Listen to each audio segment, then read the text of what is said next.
As you know, my father was the writer and thinker Idries Shah. He was a complex character and person. He was actually all kinds of people rolled into one. And what interests me so much is that generally when people know him and they write to me or they tell me about him, they know him or part of him. They know him through his books and his published works, sometimes from lectures that he gave in the United States or whatever.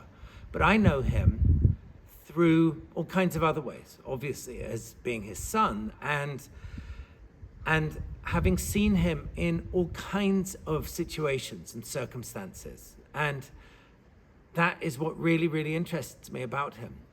He's someone who, of course, is known as a thinker and a writer and an intellectual and a Sufi and an expert on human thought.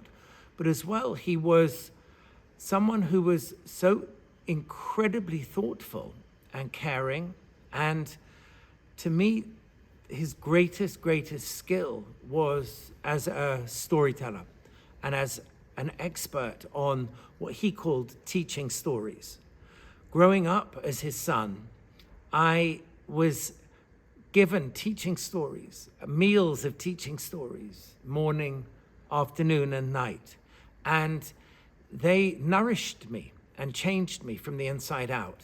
And I think that for me is really the greatest thing about being his child, that he passed on to me this obsession and, love of stories and teaching stories in a wider way.